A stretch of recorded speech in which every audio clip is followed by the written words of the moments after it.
Hello and welcome sir আরবাস ইয়ার জ্ঞানজ্যোতি কোচিংয়ে তোমাদের সবাইকে ওয়েলকাম। তোমাদের আমি অলরেডি মেজরে যারা আছো ফার্স্ট সেমিস্টারে তোমাদের আমি ক্লাসিক্যাল অ্যালজেব্রা হচ্ছে ম্যাট্রিক্স থিওরি পেপারটা একটু ডিসকাস করেছিলাম। তো তার মধ্যে তোমাদের ক্লাসিক্যাল অ্যালজেব্রা পেপারটা মানে পেপারের মধ্যে এই পোর্শনটা সেটা আমি একটু ডিসকাস করেছিলাম।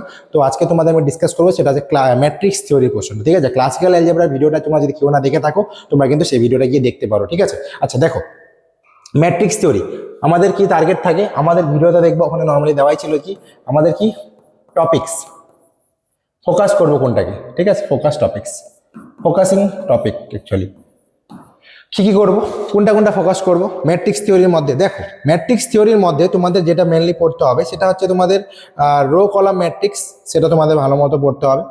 রো কলাম ম্যাট্রিক্স,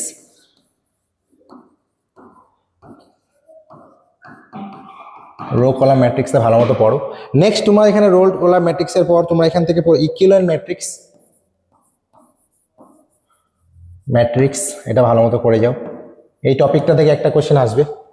নেক্সট তোমরা এখান থেকে আরো ইম্পর্টেন্ট কোশ্চেন পড়তে পারো, সেটা হচ্ছে কি দেখো, সেটা হচ্ছে তোমাদের ইন্ডেক্স বা হচ্ছে র্যাঙ্ক বার করা। কি বার করা?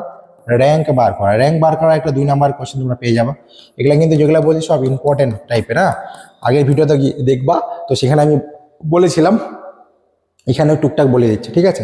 র্যাঙ্ক, তারপরে আছে তোমাদের নর্মাল ফ্রম কনগ্রুয়েন্স অপারেশন। অপারেশনসটা ভালো মতো দেখতে পারো, না দেখলে কোনো প্রবলেম নাই, কিন্তু কনগ্রুয়েন্স যে ম্যাট্রিক্স সেটা ভালো মতো দেখবা। কনগ্রুয়েন্স ম্যাট্রিক্স, কনগ্রুয়েন্স ম্যাট্রিক্স যেটা আছে সেটা ভালো মতো দেখো, ঠিক আছে। কনগ্রুয়েন্স ম্যাট্রিক্সটা ভালো মতো দেখো, ঠিক আছে। আচ্ছা, এরপর তোমাদের আরেকটা জিনিস টপিক এখানে করতে হবে, আমি এর সাথে বলবো স্ল্যাশ দিয়ে ইন্ডেক্স বা সিগনেচার বার করো। ইন্ডেক্স অ্যান্ড সিগনেচার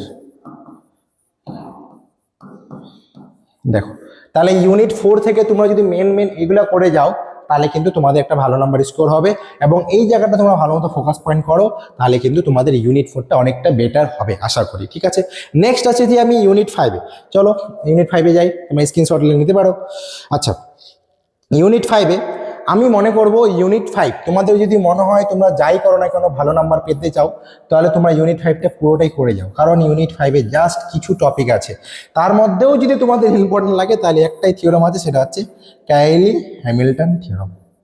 এই ক্যাইলি হ্যামিল্টন থিওরাম যেটা আছে সেটা কিন্তু তোমরা ভালো মতো করে যাও। সেখান থেকে কিন্তু একটা অঙ্ক প্রত্যেকবারই একটা করে অঙ্ক আসতেছে, কিন্তু আমি বলি অল যেহেতু বলেছি তোমরা অল ভালো মতো পুরোটাই কিন্তু করে যাও, এবং তার সাথে ক্যাইলি হ্যামিল্টন যেটা আছে সালামেটা ভালো মতো দেখো, ঠিক আছে। তো এইটুকু দেখলে তোমাদের যথেষ্ট হয়ে যাবে। এটা হচ্ছে আমাদের ইউনিট 5-এর কথা বলছি আমি। তাহলে ইউনিট 4 অ্যান্ড 5 হয়ে গেল। তোমাদের অলরেডি ক্লাসিক্যাল যে অ্যালজেব্রা সেটা আমি ডিসকাস করেছি ছোট্ট একটা ভিডিওর মাধ্যমে, তোমাদের ম্যাট্রিক্স থিওরি বলে দিলাম, এবং স্যার আমাদের তো ইম্পর্টেন্ট টপিক বলে দিলেন কিন্তু অঙ্ক কি আসবে এটা একটা প্রশ্ন হতে পারে। তো সেক্ষেত্রে আমি অবশ্যই বলবো তোমাদের যার যেটা প্রবলেম আছে অবশ্যই আমার সাথে যোগাযোগ করতে পারো। যোগাযোগ করলে কি হয় অ্যাকচুয়ালি হলো, আমাদের কাছে যে নোটসটা আছে সেই নোটসটা তোমাদের কাছে প্রোভাইড করা হবে, এবং তোমাদের কিছু একটা স্বল্প পরিমাণ বিনিময়ে তোমাদের কিন্তু সেটা দেওয়া হবে, এবং সেই নোটসটাই কিন্তু তোমাদের আশা করি অনেকটা উপকারী হবে, কারণ পরীক্ষার আর বেশি দিন নাই। আর যারা অনলাইন ক্লাস করছিলে তাদের তো অনলাইন ক্লাস শেষ হয়ে গেছে, তো এখন তোমরা অনলাইন ক্লাসের থ্রুতে যেগুলো নোটস ছিল এবং যেগুলো ক্লাস তোমরা করেছো এবং নোটসের মধ্যে তোমরা দেখতেই পেয়েছো যে কী কী ইম্পর্টেন্ট ছিল না ছিল তোমরা ভালো মতো জানো, এবং যারা জানো না এখন অবধি তারা কিন্তু অবশ্যই আমাদের সাথে যোগাযোগ করতে পারো। যে কোনো সাবজেক্ট হলে সায়েন্সের যে কোনো সাবজেক্টে তোমাদের নোটস যদি মাইনর মেজর যা কিছু প্রয়োজন হয় তোমরা কিন্তু আমাদের সাথে যোগাযোগ করতে পারো, ঠিক আছে। তো আজকের ভিডিও এখানে অবধি থাকবে, সবাই ভালো থাকো, সুস্থ থাকো, থ্যাংক ইউ।